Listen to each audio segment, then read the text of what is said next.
Hello সবাইকে, আসসালামু আলাইকুম। আশা করি সবাই ভালো আছেন। ওয়েলকাম করছি আমার ডেইলি ব্লগ পেজ শেজাস লাইফস্টাইলে। তো আজকে এখানে শেয়ার করছি আমার আম্মুর হাতের রান্না চটপটির একটা রেসিপি। অল্প সময়ে কিভাবে বাহিরের দোকানের মতো করে আম্মু চটপটি রান্না করে সেটারই একটা ছোট্ট ভিডিও। তো এখানে প্রথমে আম্মু এখানে পেঁয়াজ একটু তেলের মধ্যে ভালো করে ভেজে নিচ্ছিল। তারপরে এখানে দেওয়া হলো লবণ, হলুদ আর একটু অল্প বাসার যে মশলা থাকে সেই মশলার গুঁড়া। তারপর এখানে অ্যাড করা হলো কাঁচামরিচ দিয়ে অল্প একটু পানি দিয়ে এই মশলাটা একটু ভালোভাবে কষিয়ে নিচ্ছিল। তো বলে রাখি, এখানে চটপটির মশলা হিসেবে ইউজ করা হচ্ছে রাঁধুনির রেডিমেড যে চটপটির মশলা পাওয়া যায় সেটা। তারপরে এখানে মশলাটা একটু হালকা কষিয়ে নেওয়ার পরে এখানে অ্যাড করে দিলাম ডাবলি বুট যেটাকে বলা হয়, যেটা দিয়ে আসলে চটপটিটা রান্না করা হয় সেটা, আর আলু সেদ্ধ সবগুলোকে একসাথে ম্যাশ করে আসলে এটা তৈরি করে রাখা হয়েছিল, সেটাই আম্মু ঢেলে দিল। তারপরে এখানে অ্যাড করে দেওয়া হলো চটপটির মশলাটা, যেটা রাঁধুনির ওই যে রেডিমেড মশলা পাওয়া যায় সেটাই আসলে অ্যাড করে দিল। এখানে এক্সট্রা কোনো মশলা অ্যাড করা হবে না, রাঁধুনির যে চটপটির মশলাটা থাকে সেটা দিয়েই আসলে রান্না করা হবে। এটার ঘ্রাণটা আমার খুবই ভালো লাগে। তারপর এখানে অ্যাড করা হলো পরিমাণ মতো পানি বা ঝোল। আমার কাছে চটপটির বুটের থেকেও আমার কাছে বেশি মজা লাগে হলো চটপটির যে ঝোলটা থাকে সেটা।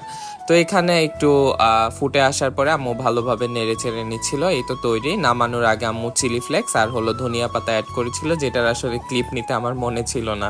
তারপর এখানে বানিয়ে নেওয়া হলো চটপটির যে টকটা মিক্স করা হবে সেই টকটা।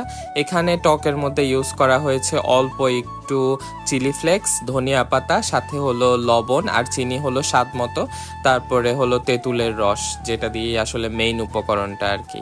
তারপরে এখানে একটু অল্প করে ফুচকা ভেজে নেওয়া হচ্ছিল। রেডিমেড ফুচকা আমাদের বাসায় সবসময়ই থাকে, যেহেতু আমরা চটপটি ফুচকা এই দুইটা জিনিসই খুব বেশি পছন্দ করি। বাইরে থেকে কিনে খাওয়ার থেকে আমার মনে হয় যে বাসায় বানানোটা আমার কাছে সবচাইতে বেশি পরিমাণে বেস্ট মনে হয়।